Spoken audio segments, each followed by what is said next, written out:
This is episode 8 with entrepreneur Robbie Shoults. You may know the destination, but do you know the path to take you there?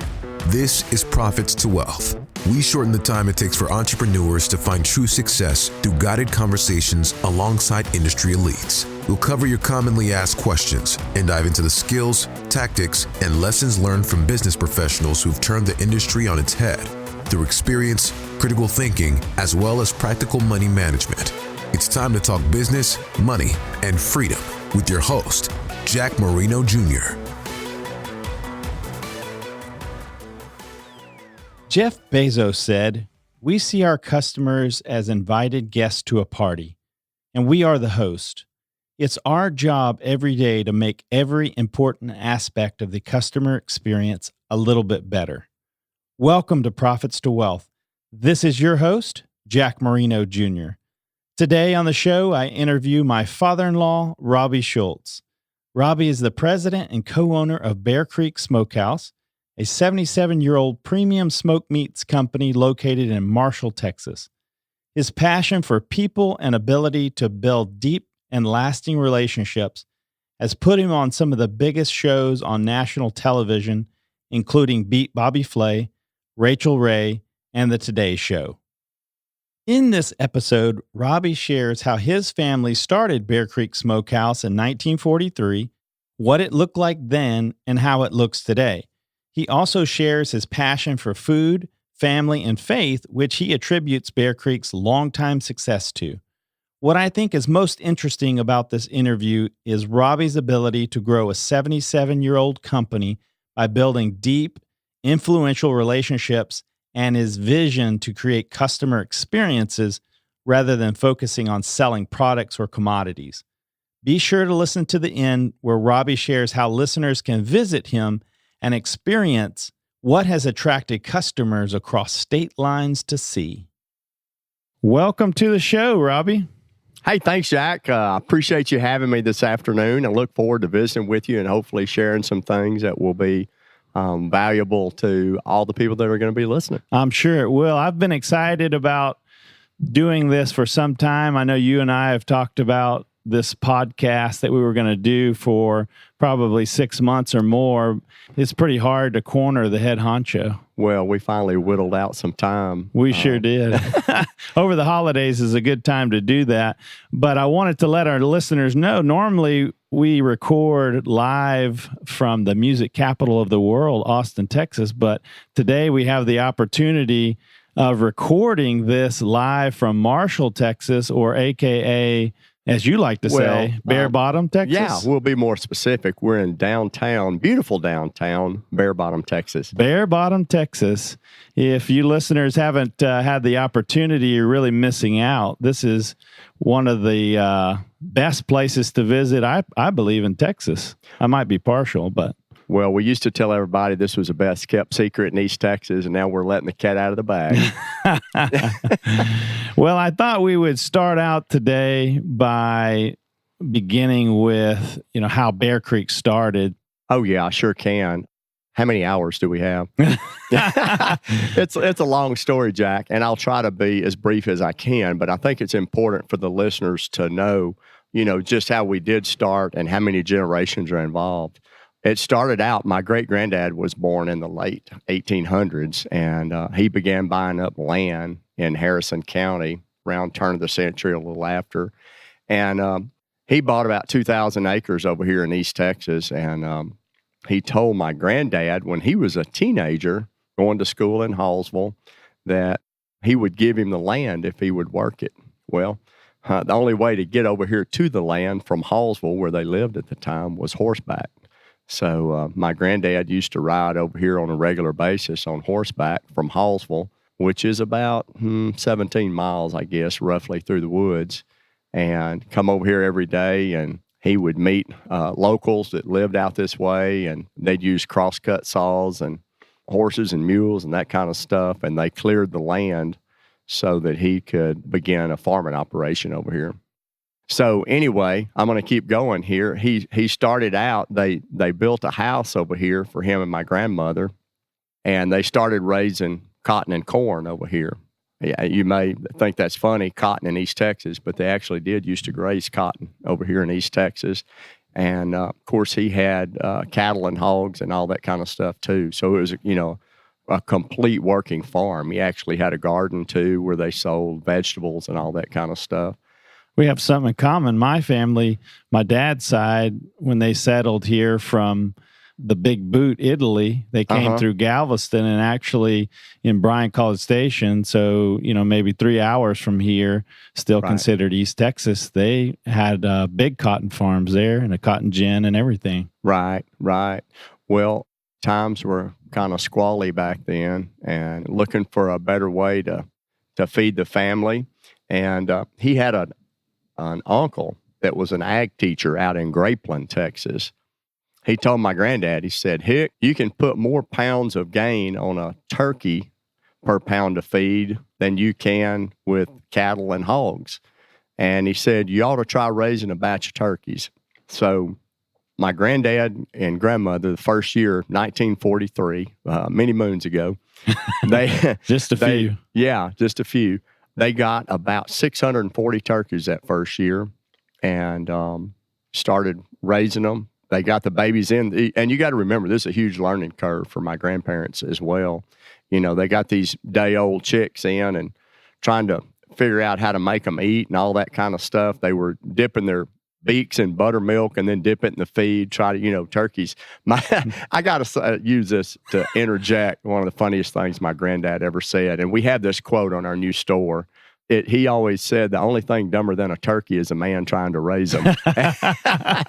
And, we thought that was funny when I was a kid and everything. But now looking back, my granddad was a really smart guy, and he left a lot of groundwork for us to, build a great business on. But anyway, it was a huge learning curve for my grandparents. Had to teach those turkeys how to eat and all kinds of stuff. And so the first year, they pretty much sold live turkeys on foot. They would have people come out and they'd even bring their roasting pot out and say, ooh, I think that one will fit in this roasting pot or whatever, And they did slaughter a few that first year and sell them that way too. But that's where the business started, is in 1943, pretty much in the backyard of my grandparents' house. So your grandparents started 1943 on this same piece of land, right? On this same piece of land, yeah. Right here, family land, been here in our name over 100 years now. Wow. Yeah. And so the store, so your house, the store, your mother live on the land, and your son too, Hunter. Yeah. It's we call it the Bear Creek compound. Everybody lives out here. Of course, it's a big chunk of land, and we've got room to spread out and everything. But yeah, that's right here is where the story begins and the business was born. Okay, so 1943, your grandparents start the business, Bear Creek Smokehouse, selling turkeys. That was pretty much the only thing they did at that time? Mm-hmm. Okay.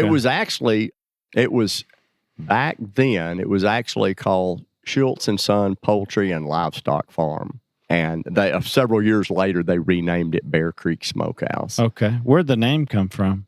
There is actually a Bear Creek down the road from here, not too far. And I guess my granddad thought, well, we'll just name it Bear Creek Smokehouse, because the first couple of years they didn't actually have a smokehouse.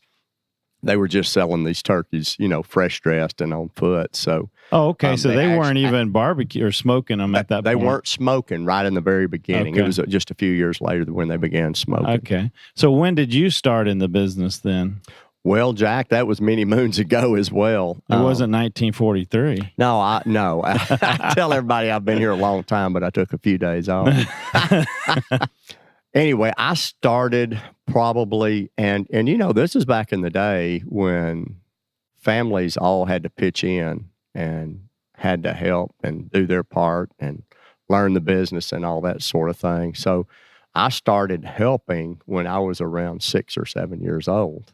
But of course, being a young boy living on a farm, it was a delight for me, just to be out here with all the animals and everything. But I can remember spending the night with my grandparents the night before we'd get delivery on a whole load of baby turkeys, maybe 15,000 in one lick. They would come up there, and it was my job to help help want some of the guys up there feed and water those turkeys every day, because not everything was so automated back then, so there was a lot of manual work involved in tending to those baby turkeys and getting them up to the point where they did not require so much labor. I see. So did your dad start in the business about the same age as well? Oh, yeah. Yeah. Dad may have started even earlier. I don't know. But, when you're training kids to work and that sort of thing, you give them jobs that they like to do and things that they love to do. My dad used to let me drive a tractor and rake hay and all that kind of stuff. So if you give a kid something that they like to do, they'll do it and not even realize they're working. So, that's how you kind of get kids started working, I think. And that's what I talk to people all the time about, is when you're doing something that you're passionate about and you had a God-given gift to do, it doesn't seem like work anymore. And I know for you, I see that in you, because this family is really important to you, and I can see that. Obviously, I'm married into the family, but the short time I've been in the family, I know that that's important, and I never see you sit down. So obviously this is your passion. Oh, yeah, it is certainly a passion. And I may have a hard time sitting here in this chair, sitting still for the rest of this. You may have to put me in a straitjacket to finish the interview, because I'm always up doing something. We'll hit pause so you can run some laps. I hear you. So what does Bear Creek Smokehouse look like today? Because, you go in the store now, it's a massive store, a big change from what it was 2 years ago. And then if you go back again to 1943, we're just selling turkeys. So what does it look like now? Well, maybe I give a little history of some of the products that have developed over the years. Okay. They started with turkeys, of course. And I always tell people that come into the store for the first time, turkeys are the one that bring us to the dance. And we'll always have smoked turkeys available. I think we've got one of the best ones in the country. After doing them for 76 years, we ought to know what we're doing right by now, And, you can go and get a smoked turkey cheaper somewhere else. And it's funny, my dad always he said, well, they know what theirs is worth. We know what ours is worth. Anyway, but we started out with the turkeys, and, my granddad and dad raised hogs as well. So, we started out doing some hams and bacon and sausage, that sort of thing, as they would kill hogs. And then over the years, we just developed more and more products as we saw consumer demand for them, because people would want to come out and maybe buy Thanksgiving turkey or Christmas ham. Well, they were looking for other things too, when they come out here. So we came up with peppered pork tenderloin and different sausages and all sorts of smokehouse goodies, because when they come out here, they want to make their trip. But by the way, I need to, say that we are about 9 miles from the nearest decent-sized town, which is Marshall. So we're tucked away out here still on the family property, right out in the middle of nowhere in the boondocks. Right, because Marshall is only 20,000. Right. I don't know if you're included into that number or not. We have a Marshall address. We're a member of the Marshall Chamber, as well as Jefferson, Hallsville, and Longview chambers. So we try to get involved in all the community events around, and just to try to get more and more people out here and so forth. But yeah, so the way we look different now, you want to compare now from 2 years ago, or? I was curious. 1943, like we said, it's turkeys. What does it look like now? Well, it has I can't tell you how many products we have, because I really don't know anymore. In the early 90s, we developed a line of soup mixes and dip mixes, chili mixes. And I kind of call it our dry goods division, where it's something other than meat, but things that actually tie in and make great sales along with the meats when people come out for the holidays to grab something. They may want to grab dip mixes or cheese ball mixes, soup mixes, whatever. But we've got just a complete line of products now that go from A to Z. We even make our own fresh fudge every day out here. It's addicting. Yes, it is. Now, you also have products in some of the big grocery stores as well. We do. We make a product called cured salt pork, and we sell about 2 million pounds or close to 2 million pounds of that product a year. And that, is distributed through some of the great big grocery chains and pretty much goes from Texas back east. We have gone west of Texas some. We're in, I think, about 12 different divisions of Walmart, 12 different warehouse divisions, I guess. So right. Some of those go as far north, I think, as Wyoming or west as Wyoming. But anyway, and then back over on the East Coast, we sell Publix is a big chain that we sell to. We sell to H-E-B, Brookshire's, Kroger, and there's a ton more. I would say that's been going on for some time, the distribution, but you've, into Walmart and things like that, Cabela's at times, H-E-B at times. Yeah. But I think what you've stayed away from is trying to make this just another commodity, right? Right. Yeah. So the products that we are selling to those big grocery chains is a commodity item. But if you think about the sales of hams and turkeys, it's always been very seasonal. Nobody wants a smoked turkey middle of June or July or whatever. So we've had to diversify over the years. And back in the, I believe, early 80s, somewhere around in there, my dad was able to start making a product called cured salt pork, and which helped round our business out and help keep the lights burning 12 months out of the year. Right. And now you just built, what was it, a year ago, a little over a year ago, a new store here on the family land, which is now, I would argue, a destination. Well, it has become a destination. We always had a little small store over at the smokehouse at the main plant. And it was about, I'm going to say, less than 1,000 square feet. And I'd always joke because we used to get a fair amount of business in there, but we'd have to let somebody out one door so we could get more customers in the other one, because it would get pretty crowded at times. And now with the new Bear Creek General Store and Event Center, it's 10,000 square feet. And I wish I'd built it bigger. We built that back in 2018. We poured the slab on April 26th and had our grand opening on November the 1st. So we built that building. We built it ourselves pretty much, farmed it out and did a lot of work ourselves. But we built that building in about 6 months. And that's really fast. Yeah. We shot straight up with it. And we decided to build it big enough so that we could incorporate our general store into it and also have a space where we could have weddings, family reunions. We have a lot of, we have big corporate retreats, Christmas parties for worldwide companies such as Komatsu. I know you've probably heard of them. Yes, I have. They're based over in Longview, and I say based, they're actually all over the world. But here recently, they wanted to give their worldwide people a Texas experience, and they brought them all here. We had people from China, Russia, Japan, let me think, several different countries. Right. And they brought interpreters, but they want them to have a Texas experience. So that's awesome. They brought them here. And, we've had Blue Cross Blue Shield had big parties out here, and as well as a lot of other people.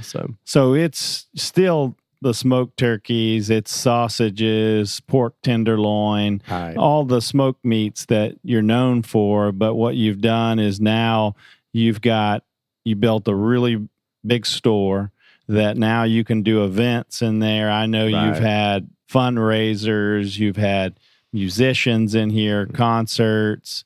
You sell a lot of Texas merchandise, right, that aren't sold on, let's say Amazon or something. There's a whole lot of unique items in there that's part of that destination. We do have a lot of unique items. And, before when I was talking about how small our store was, we didn't have the ability to display and just to have that much merchandise. But now with it, stepping up to an event center, a place where people get married and that sort of thing, we're actually the only bridal registry in Marshall, Texas now. So we have a lot of bridal gifts, that sort of thing. But we have so many people visiting from all over the country pretty much that, Texas souvenir items, the Texas branded products are a big selling point for us because people passing through Or maybe there's a family that lives here that wants to send part of their family lives in another part of the country, something from Texas. Right. And so Texas is a big selling point.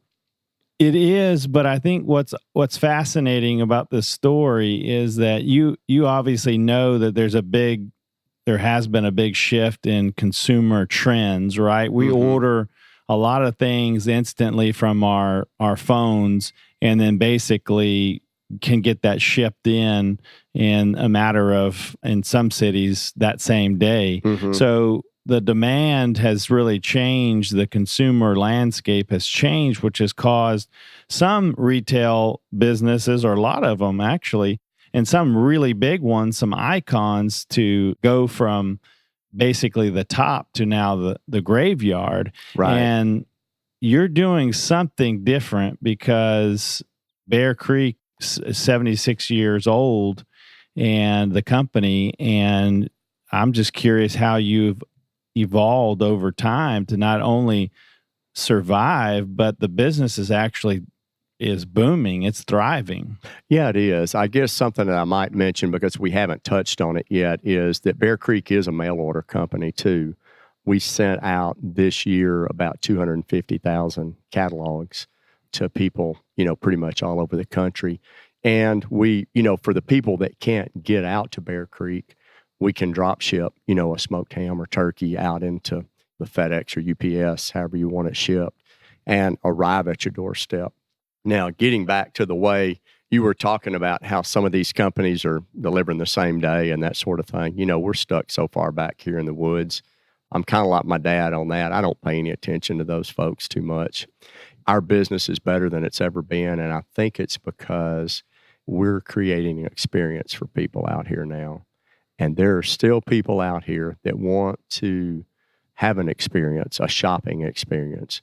There's still a little bit of mystique and a little bit of mystery about the country that, people that live in town, they want to come out and see what it's all about. They want their kids to experience. And you can't have that delivered on your front doorstep. Right. And I do agree with you that, everyone now is looking for, just because, they're looking for something different. Everything, there's a lot of ways to get commodities very cheap. We can open up our phone and go to Amazon and have something on your door. But what's lacking, which I think is, you're being modest here. I think your superpower is you're a people person. And so that's part of the experience, right? Is interacting with people. And that I've seen, I've seen this in action. Everyone in town, but I think what's also fascinating is that even though, you could employ people to work the floor, you're always there and you're always going around talking to people, which has led you, which is also remarkable, to be on some really big stages. And what I'm talking about there is like Beat Bobby Flay, Rachel Ray, Lunch with the President, dinners with senators, and then numerous cooking shows. So there's the common denominator is coming back to, I believe it's you and your personality. I mean, how did you make it to those big stages, the mainstream media? Well, I'll get to that, but I do want to say, when you were saying that I know a lot of people in Marshall and that sort of thing, I do know a lot of people, but, my passion is our people. I love people. Tracy and I love people. I think that's part of what's helped lead to our success is the fact that everybody that comes in that front door is special to us because they've driven a minimum of 9 miles to get to our place. We had people yesterday that drove from Houston, Texas, 4-hour trip one way to come up and buy Bear Creek products. And we hear these stories all the time. And we want to make them feel special when they walk in the front door. We don't want them to come up here and just turn around and buy something and leave. We want them to feel that family glow and just experience what we have to offer. We invite people to sit on our front porch, just soak up the scenery and the environment and the beauty of the new store and that sort of thing. So we're really becoming a destination now. And I think it's important that we continue to make people feel special that walk in our front door. And they are special to me. And that's because they're not clicking on their phone and having something delivered to their doorstep. They're wanting an experience. And I guess if there's something that I've found out in my years of being in the retail business is, there's just some things in business. You can't sell everything. It doesn't hurt to give some stuff away every now and then. And, we have a Keurig out, and I offer for a lot of people when they come in the front door, let me make you a cup of coffee. You've come a long way, blah, blah, blah. It's cold. Go sit by our fireplace, warm up, point them the way to the restrooms, that sort of thing. In the summertime, we may be giving away, and I do this pretty much year round. I say, hey, let me get you a glass of sweet tea. Y'all can drink a glass of sweet tea while you're walking around shopping. Jack, that goes a long way with people, and you don't get that everywhere you walk into. Right. And just those little things right there will sell people into your story, and you'll create lifelong customers out of them. Right. If you can connect with them. And I like to try to ask everybody that I can possibly ask, where did you come in from? How'd you hear about us? And those sort of things. So I'm making mental notes all day long. Okay, what part of our advertising campaign is working? How do these people hear about us? Are our commercials on TV? Are they good? Are they getting people's attention? And so all that is just knowledge that I'm gathering every day and putting together, and we'll use it for the future. Right. So, I talk sometimes about the 6 human needs, and 2 of those that you're touching on is, love and connection. And then there's got to be significance, a feeling of significance. So if we're all day long, if you go to a restaurant, if you go to a coffee shop nowadays, if you look, first you got to pick your own head up out of your phone, because we're all just programmed to look at our phone. If you pay attention, there's not a whole lot of conversation, husband and wife, girlfriend, boyfriend, whatever the relationships are out there, is everyone's inside their devices so much that they can't really sit back and observe what's in front of them. Right. And I think you're talking about people really deep down need to feel connected. And when they go to, let's say, Bear Creek Smokehouse or any kind of destination where they get to feel important, significant, and they feel that connection of other humans that actually care about them and will offer them a coffee and, hey, go warm up by the fire. I think there's a hole in everybody that they're missing that. And I think you've been able to fill that. That's my observation on why Bear Creek Smokehouse and why you've made it so successful, is because you never forgot, about the people. Right. That, I think, is one of the recipes to your success from my perspective. But I'm curious to know how you made it on Bobby Flay, Rachel Ray, and a lot of those big TV shows. Right. Well, okay, we'll get to that. We were actually, this has been, 5 or 6 years ago, I guess. We were in New York. We were exhibiting at the Fancy Food Show. And Sunny Anderson is a friend of ours, and she met us in New York.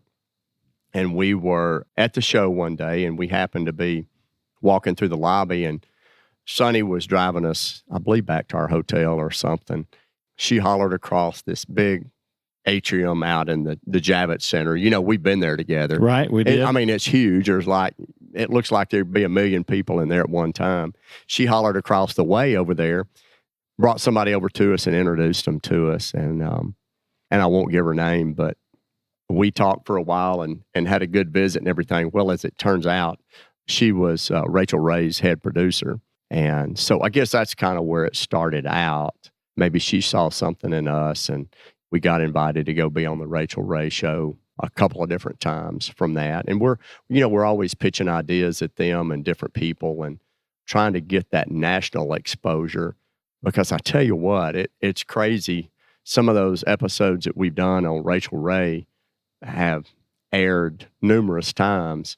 And when they do, it's like our telephone goes crazy up there at the plant because people are wanting to order that new cookbook that we came out with. Well, I say new cookbook, came out in 17. It's called Bare Bottom Bliss, 5 Generations of Food, Family, and Faith. So we've cooked some recipes with Rachel out of that. So when that particular segment will re-air, people will call, they Google us. And see, things are so much different than nowadays than from when my dad and granddad were running the company. Now we've got Google and all these search engines and ways to find out, where places are, how to look up phone numbers and websites and all that kind of stuff. So things have just changed a lot over the years, but we sell tons of those cookbooks every time that one of those segments with Rachel Ray airs. So the national, being on the national shows has really helped a lot, create a lot of brand recognition and brand awareness and awareness of the Shoults family and that sort of thing. So it's been very instrumental, I believe, to our success. I'll tell you a little story. We had some people come in back over the summer. They live up here at Linden, which is, I don't know, probably 30, 40 miles north of Marshall. And I got to talking to them, and I said, "Where are y'all from?" They said, "Well, we just moved to East Texas from California. We've lived in California all our lives, but when we were in California, we were watching Rachel Ray, and we saw y'all on there. And after we moved to Texas, we remembered that we saw y'all on Rachel Ray and said, we got to look them up. I'd like to go there and visit, So we give that all day long, all the time. And, we do some little cooking segments with KPRC Houston Life out of Houston, Texas. We do that once a month. And then Channel 4, Fox 4 News in Dallas, they have a little show called Good Day Dallas that we do cooking demos on, and then have a little segment over here in Tyler, Texas called In the Kitchen that I do about once a month. So all those things combined, along with some of the national exposure we've gotten, it's just like we've got this huge amount of traction now, and people recognize us, and they're walking in, they're saying, "I saw you on TV the other day. We love y'all's commercials. They make me laugh every time I see them." So I don't know. It's been God has blessed us in huge ways. This isn't of our own doing, but we've been trying really hard. And I think when people try hard, God does bless them, Yeah. Well, I agree with you, but I do think that, there's a lot of entrepreneurs out there that have been trying to get followers and grow a business and make it to some of the bigger stages in life, but they just never succeed. There has to be something, you coming from a town of 20,000, it's just amazing to me that you were able to get on those national television shows. Yeah. It has to be about your character and those that know you. I mean, you're a good time to be around. I don't think I've ever seen you sad or upset. And I do think that you're right. You obviously do care about people and you're passionate about the products that you are delivering to people. But I would have to sum it up to your character and how you make people feel significant and, that you really connect with everyone that you run into. Right. Well, I do try to connect with as many people as I can. And like I say, it's, people are special to Tracy and I, and we love people. And I would attribute a lot of that to some of our success for sure, because it's all about relationships in life. Yes. Once you can build those relationships with people and you gain a lifelong customer out of it. What we're doing out here now at Bear Creek, we've got a herd of longhorns out here. We got a flock of live turkeys out here. We've used both in our commercials on TV. We're creating an experience for kids too. When I was a kid growing up in this business, we had 15, 20,000 turkeys out free range, running around on the farm out here. And we had, Jack, Boy Scouts, Bluebirds, all types of school groups coming out because kids love to connect and see stuff like that. Right. So now we're trying to recreate that same experience for kids. So I'm going from this at a little different angle now, not only are we trying to connect with the adults, we're trying to connect with the kids too. We're trying to build our customer base for generations to come. But if you get the kids coming out here, get them sold on Bear Creek, coming out and having a good time, I promise you mom and dad will be out here too, because in today's world, the world kind of revolves around the kids in a certain way, because kids have a lot of buying power, buying influence, whatever you want to call it, on mom and dad. Absolutely. If they want to go out to Bear Creek for the afternoon and feed the longhorns, mom and dad are going to bring them out, So we're trying to create those memories, or help families build memories together when they come out. We've got cornhole out here people can play and feed the animals, sit on the front porch. We got a beautiful view, and we actually tell people some live remotes and things that we do from out here. Y'all just come out and sit on our front porch. You don't have to buy anything. Come out and experience what is so near and dear to our hearts out here in the country, and experience this. And they don't have to buy anything. Right. But we just, like I say, we love people enough that we want them to come out here and enjoy this little slice of heaven that we've been able to enjoy for 76 years out here. So the common denominator in this story is the passion for people and the product that you're selling. I know I've said that, but so how do you see the next generation of Bear Creek? So we've got 76 years under your belt. How do you see that next generation? Well, my son is a plant manager now. Daughter-in-law, Stacia, she does a lot of the marketing, and they've got 2 kids, Cooper and Barrett. We're just trying to get this thing built up so that we ensure the longevity of the business into the future, and that it continues to succeed and that sort of thing. And my hope and prayer is that they will continue to pick up where I leave out of here, and continue and still have the same beliefs and same values and principles and all that sort of thing that we've been following for all these years. And I feel sure they will.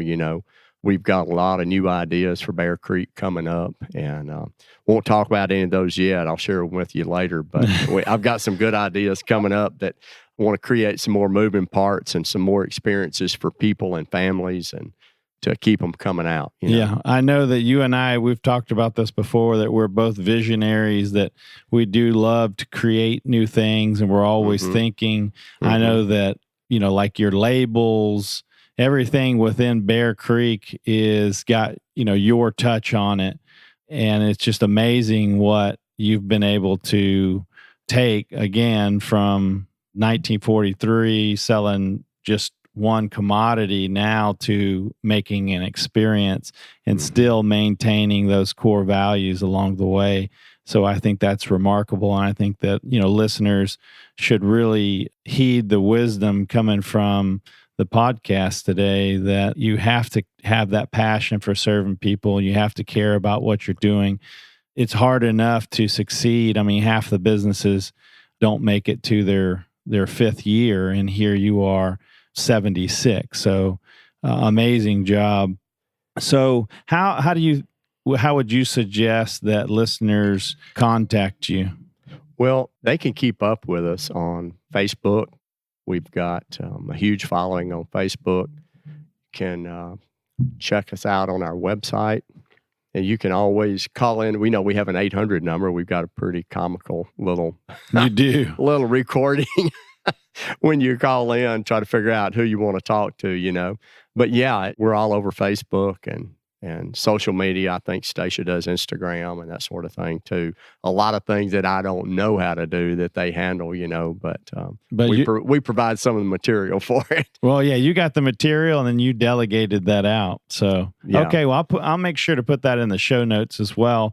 The last thing I wanted to do is what I call my rapid fire session. Yeah. And that is, to me, a fun little segment, because I get to extract some things from you that I may not have known, and obviously the listeners as well.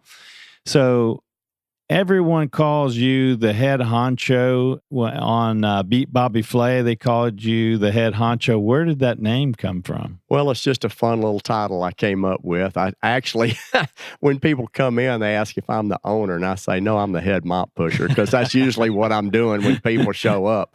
Out there is pushing a broom or a mop. So it was just you came up with it? Yeah. We have a lot of Hispanic employees, and I just thought it would be a fun name. Honcho is boss in Spanish. So It even has it on your business on my card. business I card, think yeah, that's funny. for sure. So how do you keep your edge? How do I keep my edge? Well, I think it's just from working a lot. I don't have a lot of time to read. I like to talk to other business owners, find out what's working for them, what's not, that sort of thing. I'm more of a one-on-one type person.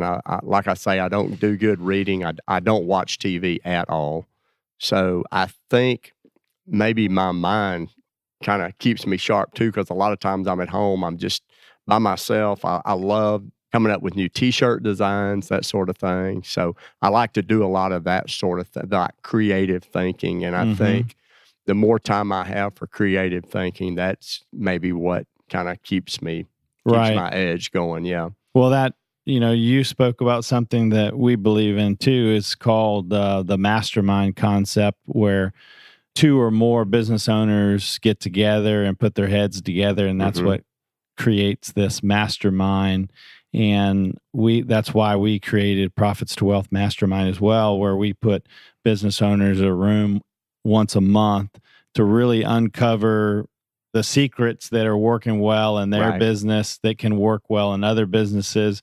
Or if someone's hit a roadblock or a glass ceiling in their business, someone else may have already been there, can offer up some wisdom. So I think that is absolutely a good way to keep your edge. So who has been the biggest impact on your life? Oh, I would definitely say my dad, Robbie Shoults. I was born in 1960, and, we had 3 channels on TV. He didn't let me overwatch TV. He always made sure that I learned the family business coming up through life and put in plenty of time. He taught me how to work. He taught me how to treat others, and just gave me a lot of life lessons. Okay. Yeah, I would agree with you. He was a good man, so I see where you got a lot of your good qualities from as well. What do you do in your free time? I don't even know if you have any, but what would you do? Well, we like to hunt and fish, but this darn business we've got, kind of a seasonal fourth quarter business that has been for years and years. It's way more rounded out now. It kind of interferes with hunting season. So maybe, hopefully I can get some fishing in as soon as we get past the rush here. Yeah, you definitely need to take some time to unwind. What does financial freedom mean to you? Wow. Probably being completely out of debt and having plenty of money in the bank. I don't know if I'll ever be out of debt, Jack. I feel like I'm such a visionary. I'm always wanting to create another facet of our business, and which always requires more capital, Right. So I don't know that I'll ever reach financial freedom. I would love to, but I feel like I'm always going to be owing a little bit of money somewhere for something, because I tell you what, I've got so many ideas in my head right now. I could spend money forever creating more facets of our business and creating more of an experience for people when they come out to Bear Creek. I've got some great stuff in mind, and I can't wait to implement it. So you think you'll ever slow down? I doubt it. I doubt it. And I don't want to slow down. I just absolutely, I get up every morning, and I can absolutely say that I absolutely love going to work. And I've always said it's a blessing to be able to go to work every day and work with the people that you love the most in life, your family. Absolutely. So how does Robbie Shoults want to be remembered? You know what? I think I would want to be remembered, and this is something we haven't really talked about, is I hope I'm remembered as an humble, respectful person. We come from very humble beginnings. Every year at Bear Creek, the past 76 years have not been easy years. My granddad and dad sweated and labored and planted a lot of seeds, over 50 years ago that we're beginning to reap the harvest on now. And it's come from a lot of our work too, but I hope people remember me as a hard worker and someone that never forgot their roots and where they came from. Well, thank you for sharing that. Oh, you bet. So before we go, what is one parting, let's see, tip, piece of advice, wisdom that you would offer other entrepreneurs on their journey? You know what? I guess part of what I just said could be used in that. I think that entrepreneurs now, if you have an humble heart and a servant heart, I think it will definitely help you along the way, caring about others. I will tell you, no matter, and there's a lot of people out there that have made it further than I have, no matter what you're doing, you didn't do it by yourself. It's by the grace of God that He's the one that gives us the blessings. Right. You know, I don't mean for this to get too far one way or the other, but we're not doing it on our own. We all have a lot of abilities. I believe God expects us to use the talents that He does give us. But I think if you have an humble servant heart and never forget where you came from, because that's just important to me. And I think it would be a good lesson for anybody to heed listening to. That is very, very powerful, because I know one of the books I've recently read is Ego's the Enemy, and there's so many in that book by Ryan Holiday. There's a whole lot of examples in history where pride has caused someone or organization to crumble. Right. I mean, you think about Roman Empire, one of the biggest empires. I mean, Howard Hughes. I mean, so many people that their pride basically destroyed them. So it's a warning. I'm so glad that you brought that up. That is very good wisdom, I think, for everyone, is to be humble. You can learn from every single person. Absolutely. No matter how old or how young they are, you can learn something from everybody. So thank you for sharing that. Before we go, I wanted to remind the listeners that we still are, we welcome your questions. I built Profits to Wealth out of a desire to help people as well. I want to help people on their journey to what I call business and wealth mastery. It's not ever a destination you get to. You're always having to learn. That's another one of our immutable laws, is constant, never-ending improvement, on top of being, a humble servant as well. So I welcome the listeners. Any questions you have about business or money, Jason and I are happy to answer those on one of our episodes.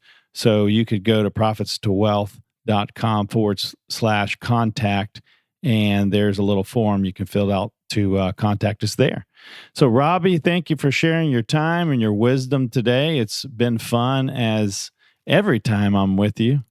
You betcha. We're glad you were able to make it out to downtown Bear Bottom, Texas. Yeah. And for those of you that are listening, if you've never been out here, we welcome a visit. We promise we won't let you down, that you're going to have a wonderful experience like you've had no place else. I agree with you. Well, thank you again, Robbie. Thank you. That's all for this episode of Profits to Wealth. But we have more resources available to you on our website. Head over to profitstowealth.com and take our questionnaire to find out how we can provide you with a tailored approach to your entrepreneurial journey. It's available exclusively on profitstowealth.com. Until next time, we look forward to talking business, money, and freedom right here.